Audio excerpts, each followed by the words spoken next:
আজকের গল্প কৃষ্ণকলি, কলমে দেবযানী গুহ। আমি কৃষ্ণকলি। নামটা শুনে নিশ্চয়ই বুঝতে পারছেন আমি গৌরবর্ণা মোটেও নই। ছোটবেলা থেকেই মা বাবাকে দেখেছি আমার ভবিষ্যৎ নিয়ে চিন্তা করতে। ভবিষ্যৎ মানে কিন্তু অবশ্যই বিয়ে, বই, অন্য কিছু নয়। কালো মেয়ের আদৌ বিয়ে হবে কিনা এইসব আর কি। কিন্তু বিশ্বাস করুন, আমি নিজেকে নিয়ে কখনো হীনমন্যতায় ভুগিনি। আয়নার সামনে যখন দাঁড়িয়ে নিজেকে দেখতাম, তখন কেন জানি না মনে হতো আমার মধ্যে এমন কিছু একটা আছে যা কারোর মধ্যে নেই।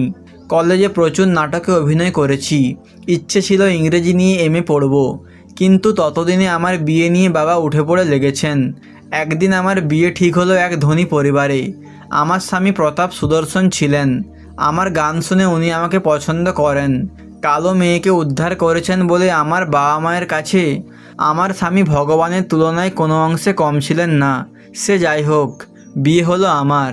আমি খুব গাঢ় রঙের শাড়ি পরতে ভালোবাসতাম, কিন্তু বিয়ের পর সব ফিকে রঙের শাড়ি আমার জন্য বরাদ্দ করা হলো, কারণ ওইসব ক্যাটকেটে রং নাকি আমায় মানাবে না।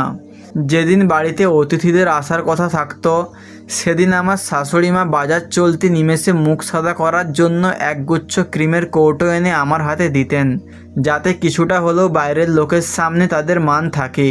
আমার স্বামী প্রতাপ আমার গান শুনে আমাকে পছন্দ করলেও বিয়ের পর একদিনের জন্য আমায় কখনো গাইতে বলেনি। তখন শুধু বাথরুমে গুনগুন করা ছাড়া আমার আর কোনো গতি ছিল না। পরে অবশ্য জেনেছিলাম, কালো মেয়েকে বিয়ে করার জন্য আমার বাবা ভালোই যৌতুক দিয়েছিলেন। যারাই নতুন বউ দেখতে আসতো, তারা বলতো কালোর মধ্যে মুখটা ভারী মিষ্টি। আমার তো মনে মনে হাসিই পেত এদের তারিফ করার ধরন দেখে। এইভাবে 2 বছর কাটলো। তারপর হঠাৎই একদিন প্রতাপের মনে হলো আমি প্রয়োজনের তুলনায় একটু বেশিই কালো। কেন মনে হলো তার পেছনে অবশ্যই একটা কারণ আছে। সুন্দরী সেক্রেটারি সন্দীপ্তা যেদিন থেকে প্রতাপের কাছের মানুষ হয়ে উঠল, সেদিন থেকে আমি হলাম পর। নানা অছিলায় আমাকে অপমান করত প্রতাপ। শাশুড়ি মা সব দেখেও চুপ করে থাকতেন। একদিন পার্টিতে যাওয়ার জন্য সবুজ একটা শাড়ি পরেছিলাম, মনে আছে। প্রতাপ আমাকে দেখে বলল, হালকা কোনো রং পরতে। সব কিছু নাকি সবাইকে মানায় না। সত্যি বলতে আমাকে কিন্তু সেদিন সবুজ শাড়িতে অতটাও বেমানান দেখাচ্ছিল না। প্রতাপের কথাটা শুনে খুব লেগেছিল সেদিন। আসলে মেয়েরা বিয়ের পর থেকে স্বামীকেই ভালোবাসতে শিখে যায়। মানুষটা যেমনই হোক, আমরা ভেবে নেই এটাই আমার ভবিতব্য। বাড়িতে মাও তাই শিখিয়েছিলেন যে কষ্ট পেলেও কখনো সংসার ভাঙবি না। কিন্তু সেদিন খুব আঘাত হয়েছিল, তাই মাথা ব্যথার অছিলায় পার্টিতে যাইনি। যত দিন যেতে লাগলো, ওদের ঘনিষ্ঠতা ততই বাড়তে লাগলো।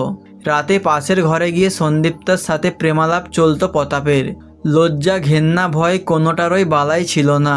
একদিন কাঁদতে কাঁদতে মাকে সব বললাম।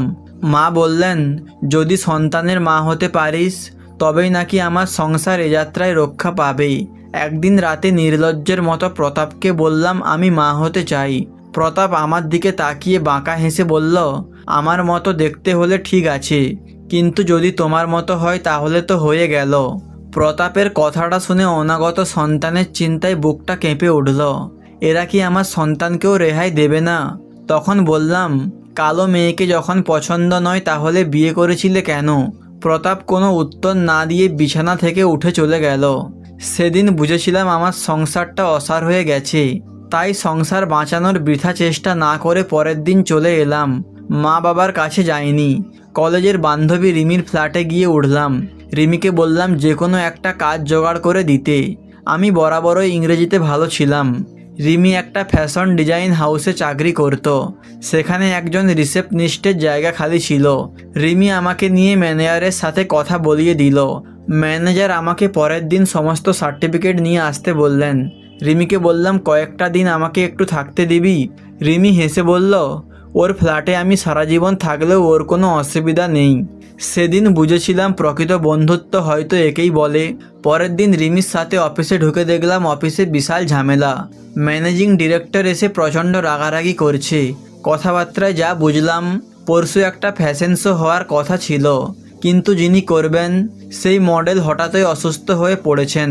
প্রচুর টাকা ইনভেস্ট হয়ে গেছে এই শোয়ের পেছনে। আমি ভাবলাম আমার চাকরিটা আর হলো না। যাও বা একটু আশার মুখ দেখেছিলাম, তাও গেল। কাঁচের ঘরের বাইরে থেকে এক ঝলক উঁকি দিয়ে ব্যাগটা কাঁধে নিয়ে বেরোতে যাব, এমন সময় একজন আমাকে বলল, ম্যানেজিং ডিরেক্টর আপনাকে ডাকছেন।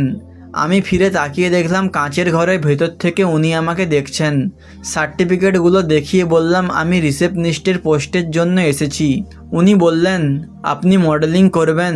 কথাটা শুনে প্রথমে মনে হলো উনি বিদ্রূপ করছেন না তো। আমি বললাম, আমি মডেলিং করব মানে? আমার কথা শুনে উনি বললেন, আপনিই তো করবেন। এরকম একটা ফেস আমি এতদিন ধরে খুঁজছিলাম। আপনার সৌন্দর্যকে তুলে ধরবো আমরা সকলের কাছে। নিজেকে নিজে খুব ভালোবাসলেও আমি যে সুন্দর এটা সেদিন প্রথম শুনলাম। চারপাশে সবাই হাততালি দিয়ে আমাকে স্বাগত জানালো। তখন মনে হচ্ছিল একটা একটা করে সব দরজা খুলে যাচ্ছে আর প্রচুর আলো এসে আমায় স্নান করিয়ে দিচ্ছে। মডেলিং করতে হবে শুনে ভয়ে হাত পা কাঁপছিল আমার, কিন্তু পেরেছিলাম। ফ্যাশন শো দুর্দান্ত জনপ্রিয় হলো আর আমিও প্রচুর মানুষের বাহবা পেলাম। আমার সৌন্দর্য মানুষের মন ছুঁতে পেরেছিল। সংবাদপত্রে ম্যাগাজিনে শুধু আমার ছবিগুলো দেখে ভাবছিলাম এটাই কি আমি? কিন্তু পরক্ষণেই মনে হলো এটাই তো আমি, আমার স্বাধীন নারী সত্তা। দেরি করে হলেও আমি আকাশ ছোঁয়ার স্বপ্ন দেখতে শুরু করলাম। কৃষ্ণকলি এখন নিজেই একটা ব্র্যান্ড। আমি সংসার ভেঙে এসেছি বলে মায়ের মন ভেঙেছিল, তবে এখন আমি অভিকের সাথে সংসার করছি। অভিক পেশায় রিপোর্টার। 4 বছর হলো আমাদের বিয়ে হয়েছে। আমাদের সম্পর্কে আমার ভালোবাসার আগে সম্মানকে স্থান দিয়েছি। মা হওয়ার অপূর্ণ ইচ্ছেটা এবার সত্যি হবে। রিমির প্রতি আমার কৃতজ্ঞতার শেষ নেই। যখন কেউ পাশে ছিল না তখন রিমি ছিল, আর আজও আছে। মাঝে মাঝে প্রতাপকেও ধন্যবাদ জানাতে ইচ্ছে করে। যদি ওর থেকে আঘাতটা না পেতাম তাহলে কৃষ্ণকলির নবজন্ম হতো না। জীবন যুদ্ধে হার না মেনে, জীবন থেকে পালিয়ে না গিয়ে জিতলাম অবশেষে। কালোর মধ্যেও যে কত আলো, চোখে আঙুল দিয়ে দেখিয়েছি সকলকে। মেয়েরা চাইলে কি না পারে। কৃষ্ণকলি তো তোমাদেরই একজন।